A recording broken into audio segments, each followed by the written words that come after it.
Olá, e começa mais um podcast voltado para os pais, cuidadores, mamães, todos que estão envolvidos aí com a alimentação e a nutrição saudável na fase da infância. E é lógico, eu também como mamãe estou aprendendo muito aqui com os grandes experts. Meu nome é Tamara Lazzarini, sou nutricionista e eu tenho aqui comigo 2 pediatras nutrólogos que vão me ajudar a trazer um tema tão importante de hoje. Estou aqui hoje com o Dr. Túlio e o Dr. Matias.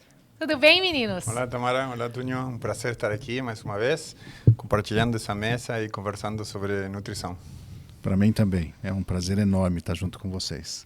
Vamos lá para os assuntos. O prazer é sempre meu, né? É sempre meu. Eu aprendo e eu falo que eu tiro a consulta aqui. O Theo, que é o meu filho de 7 anos, está bem assistido, porque sempre eu tenho dúvida e eu acabo consultando aqui os especialistas. E hoje a gente vai falar de um tema que é muito importante, né? A fase da introdução alimentar e o que é uma alimentação saudável na introdução alimentar para o meu filho. Então, isso é muito importante. A gente começa aqui com um questionamento que veio do outro podcast. A gente já teve aqui alguns acessos e os papais querem perguntar muito sobre isso. E eu vou começar com o doutor Túlio. Vamos lá, doutor Túlio. Como eu sei que eu estou dando uma alimentação saudável para o meu filho na introdução alimentar e com qual idade eu devo introduzir os primeiros alimentos? Nossa, uma pergunta bem complexa, né? Cheia de informação dentro. É sempre assim, boa, né? Boa, vamos lá. Mas aí, tá certo? A minha comida tá certa? Com quanto tempo? E vamos falar alguns tópicos que são importantes para gerar essa segurança. Primeiro, o que se recomenda mundialmente, a Organização Mundial de Saúde, e inclusive a Sociedade Brasileira de Pediatria, é que essa alimentação complementar ou a introdução dos novos alimentos aconteça a partir do 6º mês de idade. Até então, espera-se que a criança esteja só em aleitamento materno exclusivo. Nesse período, a partir dos 6 meses, as necessidades nutricionais das crianças, elas passam a ser diferentes, onde o leite materno ele precisa ser complementado e você começa a criar os hábitos alimentares para o próprio futuro da criança. E o que é, então, como que você garante a nutrição ou a quantidade de alimentos necessários para essa demanda metabólica da criança, ou a necessidade para ela crescer bem? Então, basicamente no prato, na hora de introduzir as primeiras refeições, é que tenham 4 grupos alimentares, ou seja, um alimento de pelo menos de cada um desses 4 grupos alimentares, que são cereais e tubérculos, são o segundo grupo de leguminosas, uma fonte de proteína animal e as hortaliças, que incluem os legumes e as verduras. É importante falar aqui, papais, mamães, todos que estão assistindo aqui o nosso videocast, o tema de alimentação, aleitamento materno, vai ter um foco exclusivo, porque é um tema super importante.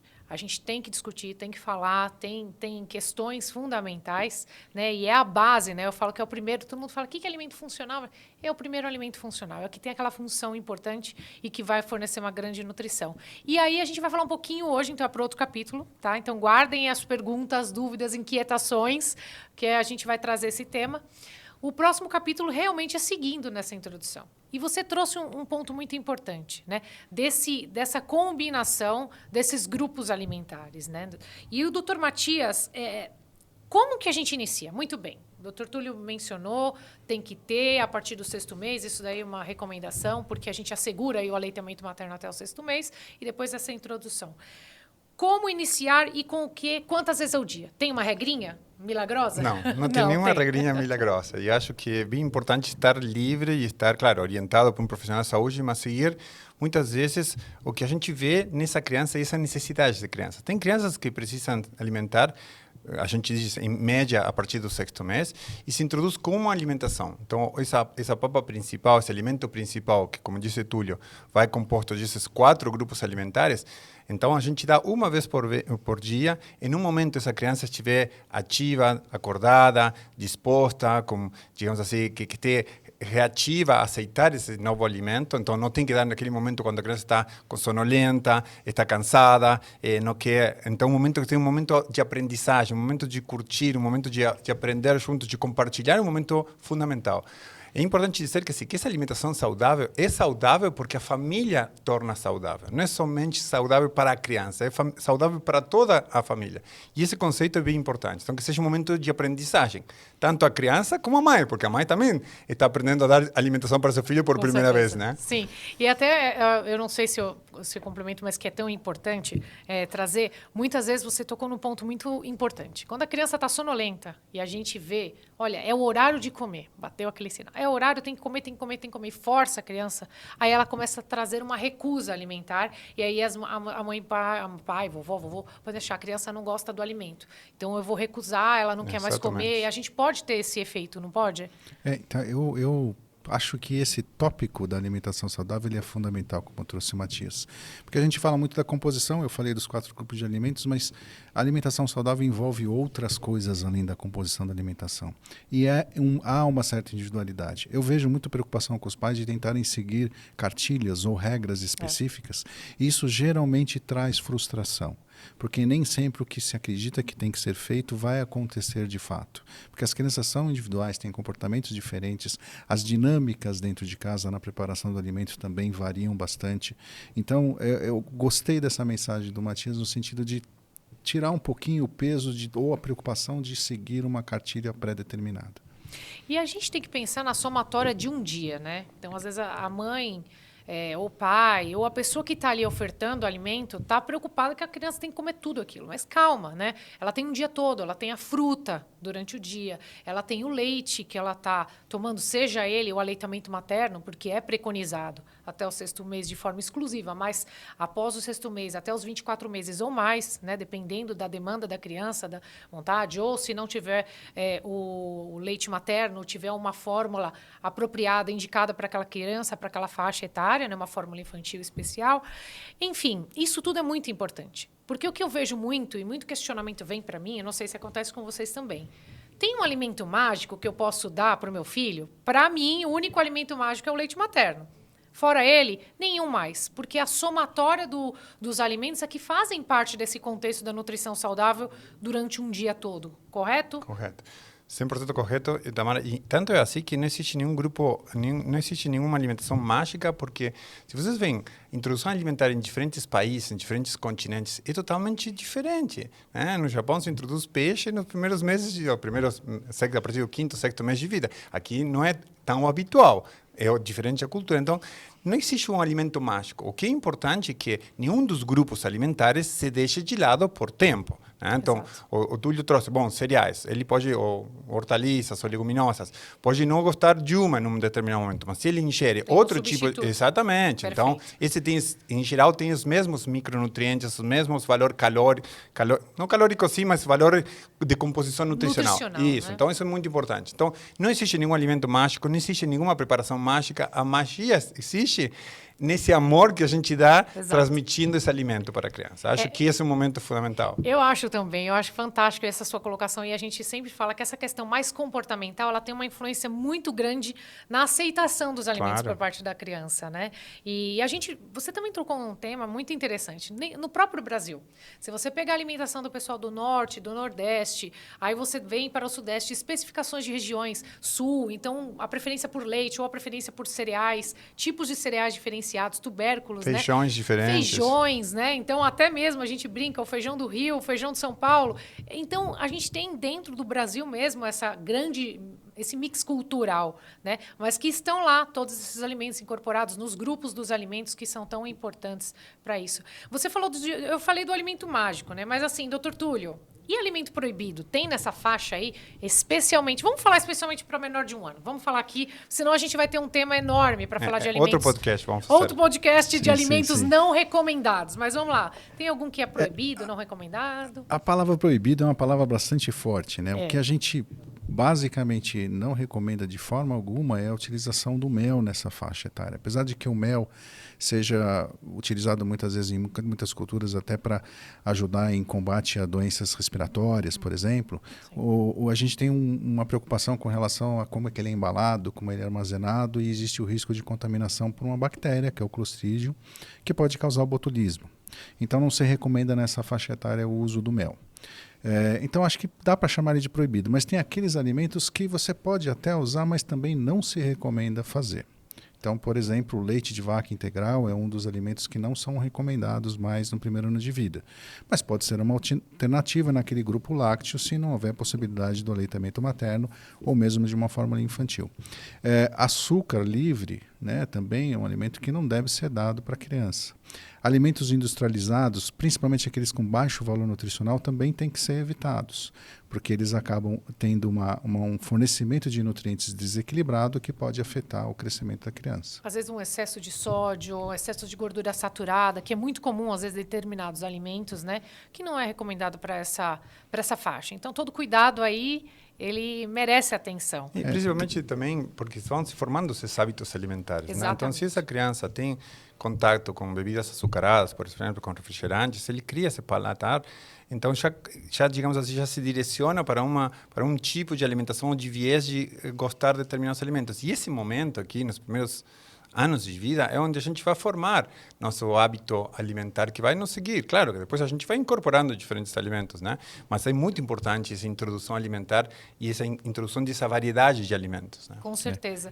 Isso é fundamental. Só um alimento a mais que acho que vale a pena a gente falar, porque isso mudou, é uma recomendação mais recente com relação ao suco de fruta natural, né, que fez parte, o suco de laranja, de uma educação alimentar de crianças por muitas décadas. Não, a introdução com suquinhos, não lembra? Não, até antes, né, se fazia no primeiro mês de vida um pouquinho Sim. de suquinho, pensava-se na vitamina C e tal. Hoje em dia já não se recomenda o suco de fruta pela sua densidade calórica, que pode fazer alterações na programação metabólica, que a gente chama da criança, e isso afetar inclusive o seu maior risco de desenvolver obesidade lá no futuro. Exatamente. Então, são alimentos que hoje também a gente já sabe que não são recomendados. Então a gente evita de que usa mais tarde, quando a criança já está num processo metabólico um pouco mais estabilizado. Né?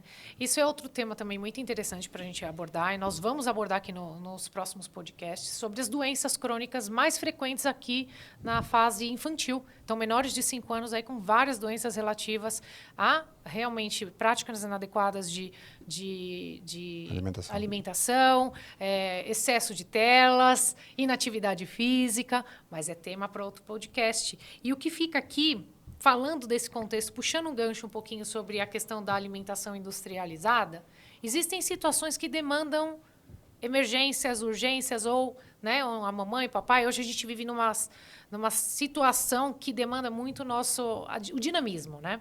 E muitas vezes precisa lançar mão de uma papa, essas papas que são produzidas papinhas prontas, né? Situação de viagem, enfim. Eu posso comprar? Essa é a pergunta que muitos papais, muitas mamães, muitas famílias nos perguntam isso. Posso comprar uma papinha pronta? Pode comprar uma papinha pronta. Respirem, Pode. agora todo mundo para. Pode, Respirem pais. todos aí. Podemos. Pode, e aí pais. a gente tem algumas recomendações em relação ao podemos usar a papinha pronta. Como e quando e que situações e que tipo, enfim. Então, a gente tem que, acho que ponderar, né, com bastante clareza, sem pender para um lado ou para o outro, num raciocínio, muitas vezes extremista, que a gente vê, inclusive, na sociedade em geral. É claro que a gente sempre vai recomendar, em primeira instância, a alimentação natural. Né? Aquela alimentação que é feita com alimentos naturais, que é preparada em casa de forma higienizada e assim por diante para o bebê que está lá no seu segundo semestre de vida. Essa é a orientação. Agora, há algumas situações que na prática são necessárias você abrir mão de um plano B. E é você comprar uma papinha, que a gente chama papinha pronta, uma alimentação pronta, industrializada, pode ser um recurso muito importante para uma viagem que você faça, para um momento que você está num outro lugar que você não está em casa e você não tem a facilidade de fazer alimentação, e ao mesmo tempo você possa oferecer um alimento que, apesar de industrializado, é um alimento que tem uma boa composição nutricional.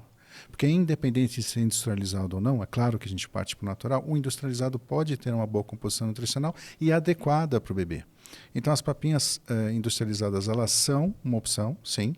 Não é de rotina, você não deve fazer isto sempre, mas sim em alguns momentos a praticidade pode inclusive facilitar ou fornecer os nutrientes que a criança precisa. Isso, e que essa papinha seja adequada, como o Túlio falou muito bem, mas eu faço encapé nisso, que seja uma papinha adequada para essa idade dessa criança, né?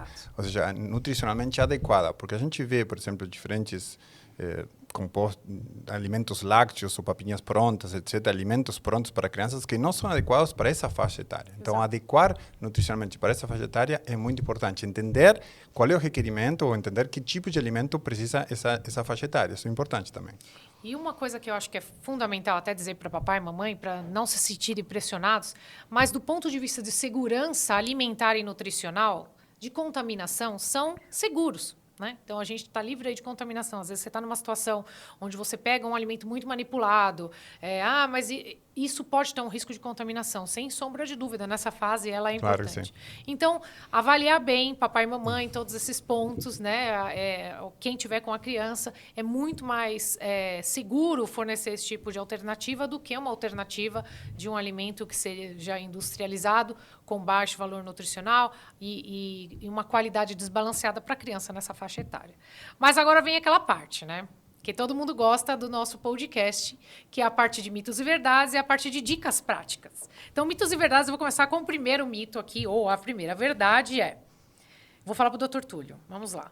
Criança precisa comer de 3 em 3 horas? Mito ou verdade? Mito. Opa! Mito, então, não. Então, essa é uma das nossas preocupações, né? Você montar um horário é importante para a alimentação infantil, sem dúvida. Mas a gente montar uma hora de uma forma meio engessada. Então, a criança está tirando um soninho à tarde, deu aquelas 3 horas que tu recebeu a primeira refeição, você vai acordá-la para isso? Não. Você não vai fazer isso, você não precisa acordá-la, você não precisa modificar um hábito natural que ela está adquirindo para que você siga uma cartilha. Então, não precisa de 3 em 3 horas. Mas, aos poucos, nesse período de introdução da alimentação, ela vai criar hábitos específicos. Naturalmente, ela vai aprender a comer em determinados horários. Mas, naturalmente, não de uma forma imposta. Perfeito, perfeito. A segunda afirmação aqui, ou pergunta é normal a criança recusar certos alimentos, doutor Matias? Eu acho normal. Me surpreenderia que uma criança não aceitasse recusasse. sempre tudo, não recusasse nada. Eu acho que ficaria suspeito, assim, né? Mas acho totalmente normal. Eu acho que recusar um alimento, temos que entender o que é recusar, né? Ou seja, recusar e não querer comer naquele momento, para ele demonstrar... Tem várias coisas no momento de recusar. Recusar muitas vezes pode ser a textura, o horário, uma resposta para os pais que não quero, estou bravo e quero dar uma resposta, não quero comer, então, né? É uma resposta da criança. Recusar um alimento é sumamente normal e a gente tem que entender isso como um momento dessa criança para esse alimento nesse contexto. Não quer dizer que eu recuse hoje um alimento bebê, recuse um alimento hoje e ele não aceite mais esse alimento. Ele não gosta de comer feijão, ele nunca vai aceitar feijão, não vai comer a vida feijão. O que eu faço, doutor, se não come feijão? Então, a gente tem que entender isso e se preconiza muitas vezes insistir com esse alimento em diferentes momentos, em diferentes situações, em diferentes contextos, diferentes formas, várias vezes. Se diz que não se aceita um alimento quando for, pelo menos, ofertado muitas vezes, 8, 9 vezes para essa criança. Então, recusar um alimento envolve não somente a questão do paladar para esse alimento, sino outros aspectos que a gente muitas vezes não dá tanta importância e provavelmente são mais frequentes, né? Exatamente, até a forma de preparo, né? Isso. Então a gente vê às vezes um consultório, às vezes umas reclamações de pais, olha, meu filho não come beterraba cozida, mas ralada come. É a beterraba, né? Então é a forma de preparo, como isso está Claro. inserido em que contexto, né? E até vem para mim também uma questão de mito e verdade em relação à preparação dessas refeições. Sempre me perguntam isso. Eu não posso colocar tempero, né, doutora? Não põe tempero nenhum? Eu falo de forma alguma. Você come alimento sem tempero? Não. Lógico que o paladar do adulto, a gente tem todo ao longo de uma vida, as nossas papilas foram desgastadas, da criança é diferente, mas pode, né? Até recomendável, né, que se adicione um azeite, né? A quantidade, lógico. Tudo isso aí vai depender da quantidade. O adulto, né, tem 5 vezes o estômago maior do que o de uma criança, né? Então é diferente, quantidade, o tipo de preparo, mas pode usar sim. Hoje tem muito tempero natural, tem muitas ervas naturais, tem o azeite que ajuda na absorção de vitaminas que a gente chama lipossolúveis, solúveis em gordura, que é a vitamina A, D, E e K. Então elas são melhor absorvidas quando tem a presença disso. Então, isso é muito importante. Então, privar também a criança daquele paladar mais agradável também não é ruim. E o excesso, obviamente, isso sim não seria recomendado. Também vocês enfrentam esse tipo de questionamento? Chegam a esse nível de detalhe as mamães e os papais lá com vocês ou não? Sim, Você fala assim, a papinha da minha... Porque olha, agora eu vou ter que desabafar aqui. Eu vou desabafar. Meu filho... quando pequeno, né, a gente tem toda uma introdução, mas a minha mãe fazia uma vitamina de abacate para ele, abacate com leite. Era o que eu achava que era abacate com leite, eu tinha um leite especial, falei, mãe, você usa esse. Bom, ela não seguia nada do que eu fazia, ela usava o leite dela, e esses dias eu fui fazer a vitamina, mamãe, eu queria a vitamina de abacate igual da vovó. Falei, a mamãe vai tentar. Aí eu fui lá, lógico, acabei fazendo a vitamina do meu jeito, eu usei o leite, né? O leite lá que eu costumo, o leite, o meu abacate. E eu fui descobrir, não. Aí ele tomou, falei, gostou, filho? Ele fez assim, bem pequenininho o joinha, sabe? Assim, câmera, assim, ó. Eu falei, eu acho que ele não gostou tanto, mas não é igual da vovó, nunca vai ser igual da vovó, nunca a comida da mamãe e da vovó. Descobri que a minha mãe colocava creme de leite, colocava um monte de coisa na vitamina do Theo. E aí ficou um segredo que eu fui descobrir aí agora, depois de tanto tempo. Então, assim, lógico, a gente tem que tomar cuidado. Eu falo que também tem um lado afetivo a alimentação, né? Isso. E você falou muito disso agora, esse prazer de estar todo mundo junto, o prazer da gente dividir uma mesa, a refeição em família. Eu acho que isso, acima de tudo, não tem preço. E quando a gente atribui isso, eu brinquei aqui a história da minha mãe, não é para fazer isso, a história da minha mãe, mas é por conta desse comfort food que a gente fala, aquela memória afetiva que a gente tem com os alimentos, com as refeições, né? E criar essas memórias desde pequenininho com a família faz toda a diferença. Isso é um mito ou uma verdade? Acho fundamental isso. Acho que todos nós temos memórias de nossas alimentações anteriores, né? Que quanto prazeroso era, em que contexto, né? Com a avó geralmente tem envolvida aí. A avó sempre está lá, a vovó e o vovô estão lá. Mas acho importante assim, entender que esse período de alimentação é muito importante a variedade, maior introdução, que a criança experimente coisas. Porque depois, aqui estamos falando de 1 ano, né? 1 ano e pouco. Depois tem um momento de seletividade, diminui isso. Isso vai ser outro podcast. Outro tema. Vocês estão vendo aqui, né? Vocês estão vendo aqui quantos temas que a gente tem de interessante para falar ainda nessa nossa jornada de podcast. Então, esses grupos que o Túlio comentou, cada um grupo tem vários alimentos, então, quanto mais experimentar, provar, ter texturas diferentes, melhor para essa criança, porque estou agregando mais conhecimento, digamos, de alimentação, diferentes alimentos para essa criança, e isso vai servir lá na vida adulta, digamos assim, inclusive. E isso é importante agora, nessa fase que eu vou comentar aqui com vocês, que principais erros que podem acontecer nessa fase na alimentação infantil, principalmente nessa fase de introdução. Então, alguns. O doutor Túlio já fez alguns spoilers, isso. Mas o primeiro ele fez. Preferência, suco natural ou de caixinha? Nem suco natural, nem de caixinha. Né? A principal alimento líquido, ou a parte que hidrata, e a gente precisa muito de líquido para o nosso organismo, é o uso da água. Nessa faixa etária não tem indicação de nada mais líquido do que o próprio aleitamento e a água. Qualquer outro alimento líquido não é recomendado. E, doutor Matias, você me disse, uma vez a gente estava conversando, foi num outro contexto, você falou em relação muito comum o suco da laranja, né? E aí a gente fala, se a criança for, por que não comer a laranja? Se ela for fazer o suco, ela usa umas 4 ou 5 laranjas. E aí essa carga que ela vai ter aí nutricional... Isso. Não, inclusive a gente vê que, falando uma coisa mais especificamente nutricional, a necessidade de uma criança de vitamina C é muito pouca. A gente acha que dando mais laranja e mais suco, a criança vai ficar mais saudável. E não é assim. Não vai ter mais... vai ficar melhor se tomar 5 ou 6 laranjas por dia. Sim. Não, a necessidade de vitamina C é menor nessa faixa etária. E é importante porque a laranja em si, ela contém fibras. E as fibras são muito importantes para a nossa microbiota, para um monte de efeitos da saúde. Então, comer o alimento in natura, mesmo que seja uma fruta, é muito mais saudável que qualquer outro alimento em relação à nutrição dessa criança. Então, isso é importante. A fruta em si é muito melhor comer uma laranja em si que tomar um suco de laranja, como o Túlio comentou. É que existe muita preocupação nessa fase. Eu fui uma das mamães preocupadas e apavoradas. Eu dava maçã para o meu filho assim, ó, segurando, sabe? Que a criança engasgue. Né? Então, o engasgar. Mas é tão fundamental quanto a gente se preocupar com isso, mas é fundamental a consistência. Não deixar tão picado, ou o picado ter o seu contexto, né? Como fazer isso? E uma pergunta que foi uma questão que também veio para mim aqui, um erro alimentar, é liquidificar essas refeições. E não é recomendado liquidificar as refeições. Inclusive, aí vocês me complementem, inclusive por questões de mobilidade aqui, da motilidade da boca, da papa, de tudo, né? De como a criança mastiga, a mastigação, o estímulo da mastigação. Né? Isso acontece, vocês têm observado muito isso, às vezes esse é um erro muito comum que acontece? A gente fala, ó, tem tanto medo, então eu vou liquidificar tudo, então a criança só toma aquela coisa líquida, né?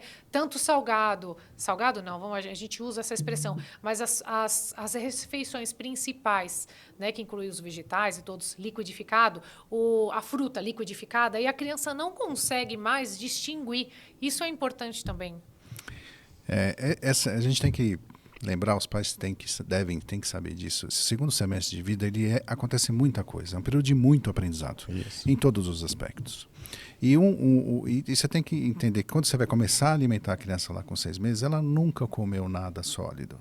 Ela sempre tomou alguma coisa líquida. Ela vai começar a aprender a comer alimentos, e essa consistência até chegar no sólido, que é aquela alimentação que já pode ficar perto da alimentação da família no final do primeiro ano, é uma progressão da consistência. A criança precisa aprender a comer. Muitas vezes a recusa, inclusive, está relacionada à consistência muito mais do que o sabor. Perfeito. O sabor mesmo, a criança muitas vezes não tem nem a habilidade ainda, ou a capacidade sensitiva de discernir os sabores. Então, a consistência ela tem um papel muito importante mesmo, que ela seja feita de forma progressiva. Isso acompanha o desenvolvimento físico, né? O desenvolvimento físico em geral. O aparecimento dos primeiros dentes se dá ali por volta do 5º, 6º, 7º mês, quando a criança começa, inclusive, depois dessa consistência um pouco mais de papa, ela vai começar a mastigar os alimentos de forma progressiva. Então, é importante acompanhar esse processo de forma paralela. Perfeito. Doutor Matias, e se eu quiser, agora dica prática, se eu quiser cozinhar, guardar, é permitido? É permitido, sim. A gente vive hoje num mundo que a gente permite essas coisas, principalmente a parte de nutrição não se vê tão afetada assim, então tranquilo. Eu acho que tudo que beneficia a preparação caseira, tudo que estimule a preparação caseira, temos que dar um ok. Então, tudo que seja preparado e guardado, obviamente, num lugar bem congelado, etc., e depois utilizar numa primeira vez, não tem nenhum problema. Acho que é o contrário.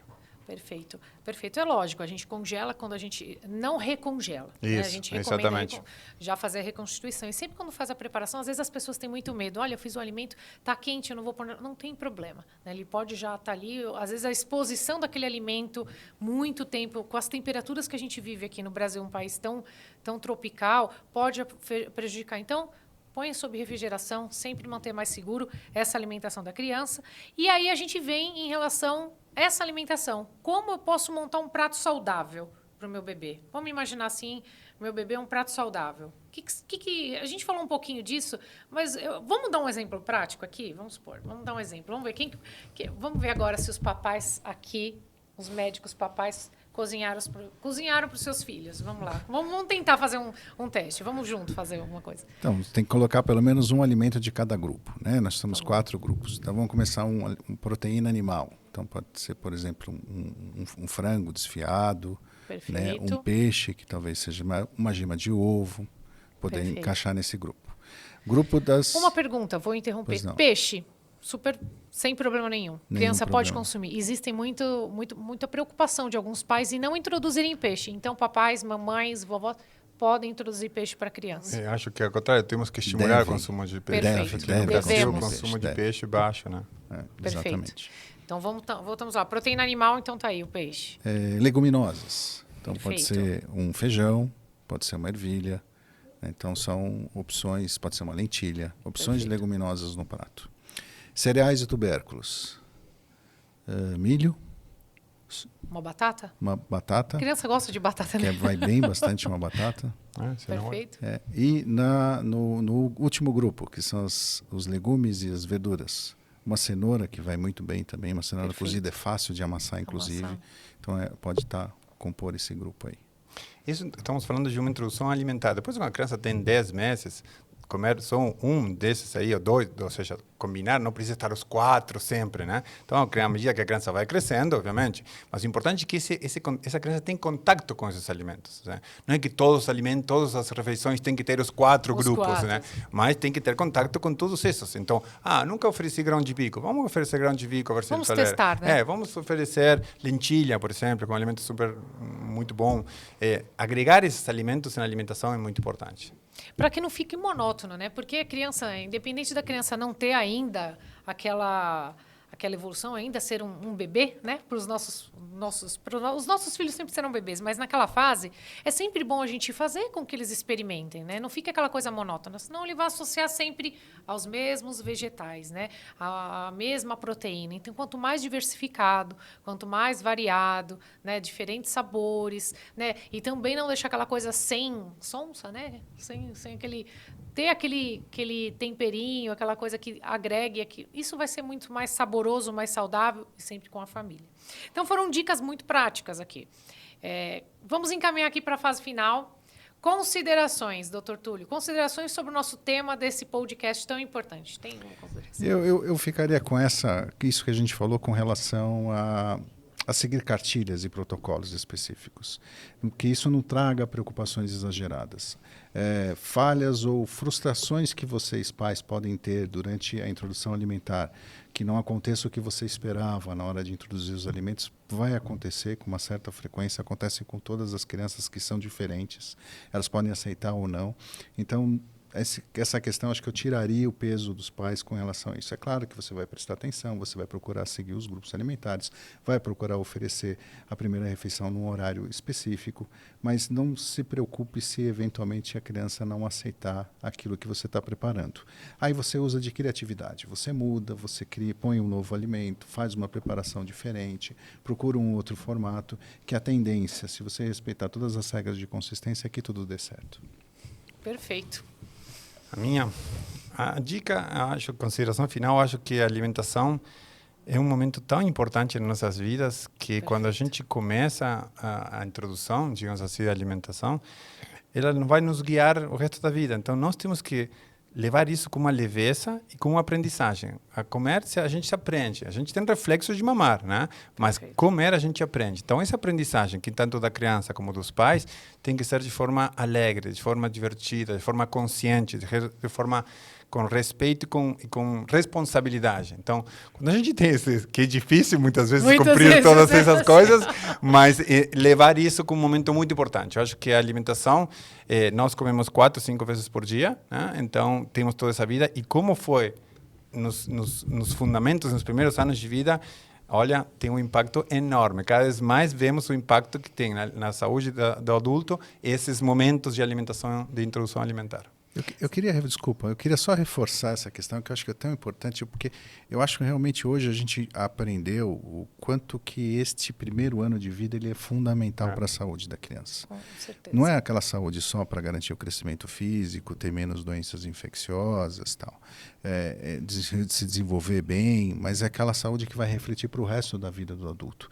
Hoje a gente sabe o quanto que esse período reflete na saúde, né? Nós vamos falar de doença crônica não transmissível depois, tal, mas esse é um período fundamental. Então, hoje numa vida que, não sei se a gente pode chamar de moderna, que as pessoas, os adultos têm que trabalhar e às vezes não conseguem ficar com os seus filhos, a minha dica seria, olha, tudo que você puder dar de tempo para o seu filho nesse primeiro ano, faça. Aquilo que não der porque você tem que fazer alguma outra coisa, porque faz parte da sobrevivência da vida, tudo bem, mas se você puder ficar mais tempo com o seu filho nesse primeiro ano de vida em todos os aspectos, isso vai gerar um filho mais saudável para o futuro. Sem sombra de dúvidas. Participar da alimentação da criança, participar da história, né? Deixa a criança ali se sentir mais segura, né?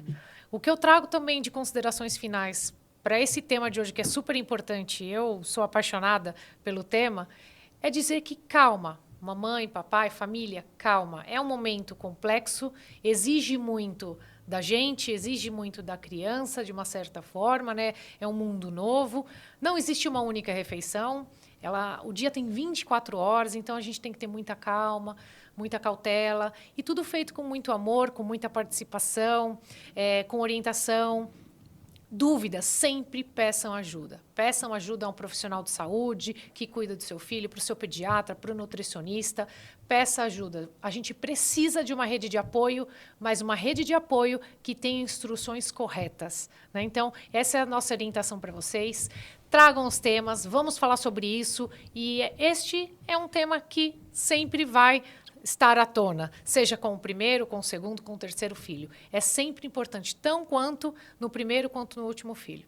Então, fica o nosso tema de hoje. Eu quero agradecer imensamente o Dr. Túlio, o Dr. Matias, como sempre, aprendo em um bate-papo muito saudável, falando de alimentação para as nossas crianças. Um beijo, até o próximo podcast.